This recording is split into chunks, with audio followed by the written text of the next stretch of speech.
اعوذ باللہ من الشیطان الرجیم بسم اللہ الرحمن الرحیم۔ دوسرا کردار کیا ہے؟ لقد کان لکم فی رسول اللہ اسوۃ حسنہ۔ دوسرے کردار کا جو دوسری تصویر ہے، اس کا جو خورشید ہے، سورج ہے، وہ محمد الرسول اللہ کا کردار ہے۔ فرمایا اے مسلمانوں، تمہارے لیے اللہ کے رسول میں ایک اسوہ ہے، نمونہ ہے، بہترین نمونہ۔ اب یہ بات نوٹ کرنے کی ہے کہ یہ آیت ہمارے ہاں سیرت کی تقاریر ہوں، کوئی میلاد کی محفلیں ہوں، کوئی وعظ ہو، تو اس میں بہت پڑھی جاتی ہے یہ آیت اسوہ حسنہ۔ لیکن عام طور پر ہمارے ہاں اسوہ حسنہ کیا ہے؟ چھوٹی چھوٹی سنتیں، ان کا تذکرہ ہوگا۔ مسواک کرنا بھی اسوہ ہے، ٹھیک ہے۔ اسی طریقے سے اور سنتیں ہیں، مسجد میں داخل ہوں تو داہنا پاؤں آگے آنا چاہیے، بایاں نہیں، ٹھیک ہے، ہونا چاہیے، ایک شخص کو کرنا چاہیے، اہتمام کرنا چاہیے، حضور کا یہی معمول تھا۔ یہ سب بھی اسوے میں شامل ہے۔ اصل اسوہ یہ ہے کفر کے مقابلے میں جان ہتھیلی پر رکھ کر میدان میں آنا، یہ ہے اسوہ۔ یہ اسوہ ہماری نگاہوں سے اوجھل۔ محمد رسول اللہ کا مثالی کردار کس اعتبار سے؟ جب بھوک تھی شدید، حضور کو بھی بھوک تھی اور فاقہ تھا۔ جب صحابہ نے آ کے شکایت کی کہ حضور ناقابل برداشت ہو گئی ہے یہ بھوک، دیکھیے ہم نے اپنے پیٹوں پر پتھر باندھے ہوئے ہیں تاکہ یہ کہ معدے کو وہ جو ہنگر کنٹریکشنز ہوتی ہیں وہ نہ ہو، اس کو کم سے کم جھوٹا ہی صحیح ایک دلاسا ہو کہ کچھ بوجھ ہے میرے اوپر، وہ بوجھ چاہے پتھر کا ہو، کھانے کا نہ ہو۔ یہ سب پتھر باندھے ہوئے، کمر دوہری نہ ہو جائے ہماری۔ حضور نے اپنا کرتا اٹھا کے دکھایا، وہاں 2 پتھر بندھے ہوئے، اور اسی حال میں جب صحابہ کدالیں چلا رہے ہیں اور کھود رہے ہیں تو حضور جو ہے اپنے کندھے پر بڑے بڑے پتھر اٹھا کر لے جا کر اور باہر پھینک رہے ہیں۔ اسی میں آپ شریک ہیں پوری طریقے سے۔ یہ ہے اسوہ۔ ایسا نہیں تھا کہ بس حضور تو کہیں ایک جگہ بیٹھے ہوں اور خیمہ لگا ہو اور مورچھل چلے جا رہے ہوں، سمجھے آپ، اور سب ٹھنڈی چھاؤں آپ کو فراہم کی گئی ہو اور باقی سب لوگ جو اس کام میں لگے ہوئے ہیں۔ یہ اسوہ ہے محمد کا صلی اللہ علیہ وسلم۔ لقد کان لکم فی رسول اللہ اسوۃ حسنہ۔ اسی کو میں کہا کرتا ہوں جدید اصطلاح میں، ایک ہے میکرو اکنامکس اور ایک ہے مائکرو اکنامکس۔ تو مائکرو سنت کو تو لوگ جانتے ہیں، یہ سنت ہے، یہ سنت ہے، اس میں سے بعض کے بارے میں بڑے جھگڑے بھی ہیں، رفع یدین سنت ہے یا نہیں ہے، لیکن میں اس مسئلے پر نہیں جا رہا ہوں۔ لیکن میکرو سنت جو ہے، سب سے بڑی سنت جو ہے، وہ تو یہ ہے کہ وحی کے آغاز کے بعد سے لے کر 40 برس کی عمر کے بعد سے لے کر حضور نے ایک لحظہ، ایک منٹ معاش کی جد و جہد میں صرف نہیں کیا۔ پوری زندگی، پورا وقت، پوری توانائی، پوری قوت دعوت دین، اقامت دین، دین کی دعوت، دین کی اقامت، اسی میں لگائی۔ کوئی جائیداد نہیں بنائی، کوئی کاروبار، حالانکہ اس سے پہلے آپ بہت کامیاب تاجر تھے، کاروبار کرتے تھے، لیکن جب یہ فرض منصبی آ گیا، یا ایھا المدثر قم فانذر وربک فکبر، اب یہی کام ہے، تو کچھ تو اس کی بھی پیروی کرنے کی کوشش کی جائے، اس درجے میں نہ صحیح، وہ عکس تو ہو۔ میکرو سنت جو ہے، کسی درجے میں تو اپنی زندگی کے اندر اس کا عکس پیدا کیا جائے۔ ہاں، اس کے ساتھ پھر چھوٹی چھوٹی سنتیں بھی ہو جاؤں تو کیا کہنے ہیں، پھر نور علی نور ہے۔ لیکن یہ اس میکرو سنت کا تو ہے ہی نہیں، اپنے تو ساری توانائی، ساری طاقت، سارا وقت دنیا بنانے میں۔ تو لقد کان لکم فی رسول اللہ اسوۃ حسنۃ لمن کان یرجو اللہ والیوم الآخر۔ بڑی اہم آیت ہے یہ۔ اسوہ تو حضور کا اپنی جگہ پر مکمل ہے، کامل ہے، لیکن یہ کس کے لیے اسوہ ہے؟ جو یہ 2 شرطیں پوری کرے، 3 شرطیں، جو اللہ سے ملاقات کا امیدوار ہے، اللہ سے محبت کرتا ہے اور یوم آخر پر یقین رکھتا ہے، اور ذکر اللہ کثیرا، اور ذکر کرتا ہے اللہ کا کثرت کے ساتھ۔ یہ بالکل وہی بات ہے کہ قرآن مجید تو ہدایت ہے پوری نوع انسانی کے لیے، ھدی للناس، لیکن قرآن سے استفادے کی شرط ہے تقوی، ھدی للمتقین۔ تو جو ربط و تعلق ہے ان 2 آیتوں میں، وہی سمجھیے کہ اپنی جگہ پر حضور کی زندگی ایک اسوہ کاملہ ہے، مکمل، لیکن اس سے استفادے کی شرائط ہے، لمن کان یرجو اللہ والیوم الآخر وذکر اللہ کثیرا۔ اب یہ اہل ایمان، حضور کے بعد اہل ایمان کا تذکرہ ہو رہا ہے، محمد الرسول اللہ والذین معہ۔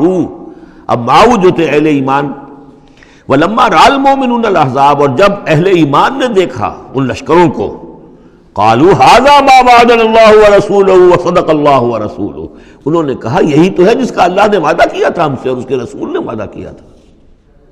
اب دیکھیے ایک ہی سچویشن ہے، اس کا ریئیکشن کس قدر ایک دوسرے سے مختلف ہے۔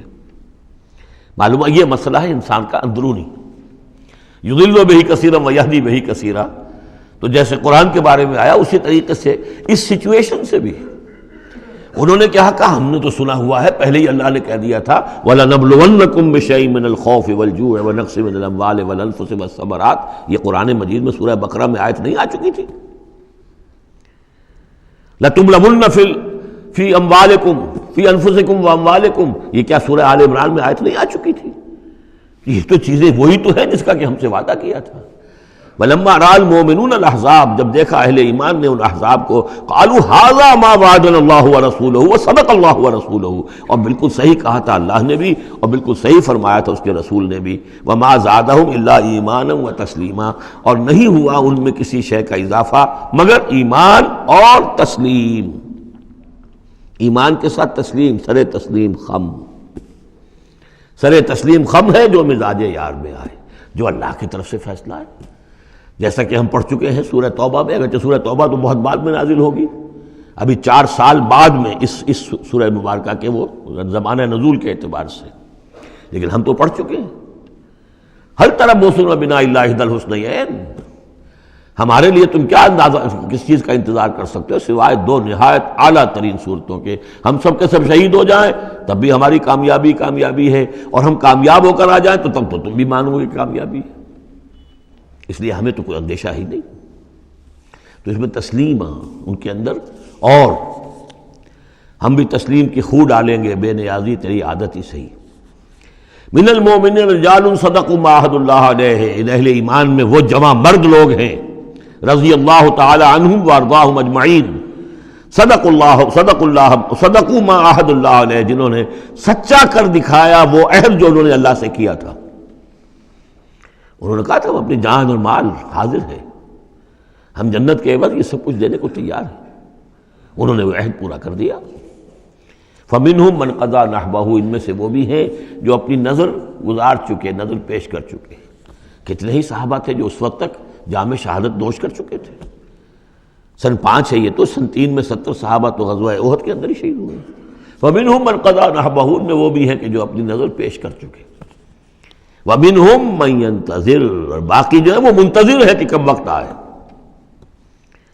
یہ تو ہم انتظار میں ہیں کہ کب اللہ تعالیٰ ہمیں بھی شہادت کا درجہ دے، ہماری بھی شہادت قبول فرما لے۔ وبال دوش ہے سر جس میں ناتواں پہ مگر لگا رکھا ہے تیرے خنجر و ثنا کے لیے، ہم تو اللہ منتظر ہیں کہ کب ہماری باری آ جائے۔ فَمِنْهُمْ مَنْ قَضَى نَحْبَهُ وَمِنْهُمْ مَنْ يَنْتَظِرُ وَمَا بَدَّلُوا تَبْدِيلًا، اور انہوں نے ہرگز تبدیلی کوئی نہیں کی جو انہوں نے عہد اللہ سے کیا، سر بوس میں فرق نہیں آنے دیا۔ لِيَجْزِيَ اللَّهُ الصَّادِقِينَ بِصِدْقِهِمْ، تاکہ اللہ تعالیٰ سچوں کو ان کی سچائی کا پورا بدلہ دے۔ وَيُعَذِّبَ الْمُنَافِقِينَ إِن شَاءَ أَوْ يَتُوبَ عَلَيْهِمْ، اور ان منافقوں کو چاہے تو ان پر عذاب بھیج دے، اور چاہے تو ابھی ان کی توبہ قبول کر لے، انہیں توبہ کا موقع دے دے۔ یہ میں بتا چکا ہوں کہ آخری جو فیصلہ ہوا وہ جب کہ غزوہ تبوک کا معاملہ ہوا ہے، پھر آخری فیصلے ہوئے ہیں۔ یا سورہ نساء جو ہے اس کے اندر بھی وہ آیت آ گئی تھی کہ فی الدرک الاسفل من النار، لیکن آخری چیز کہ اے نبی استغفر لہم او لا تستغفر لہم ان تستغفر لہم 70 مرۃ فلن یغفر اللہ لہم، کہ اب آپ ان منافقوں کے لیے استغفار کریں یا نہ کریں، اگر 70 مرتبہ بھی استغفار کریں گے تب بھی اللہ ان کو معاف نہیں فرمائے گا۔ ان اللہ کان غفور الرحیم، یقیناً اللہ غفور الرحیم ہے۔ ورد اللہ الذین کفروا، اللہ نے لوٹا دیا ان کافروں کو جو چڑھ کر آئے تھے بڑے شان و شوکت کے ساتھ، وہ پورے لشکر جو ہے سب چلے گئے، بغیظہم، وہ اپنے غصے کو ساتھ ہی لے گئے۔ وہ غصہ جو ہے وہ نکالے بغیر، یا تو کوئی جنگ ہوتی، کچھ وہ قتل عام کرتے تو کچھ غصہ ان کا نکلتا، اللہ نے ان کو ان کے غصے کے ساتھ ہی واپس کر دیا۔ ورد اللہ الذین کفروا بغیظہم لم ینالوا خیرا، انہیں کوئی خیر حاصل نہ ہو سکا، کوئی فتح ہوتی، کوئی کارنامہ سر انجام دیا ہوتا، کچھ نہیں۔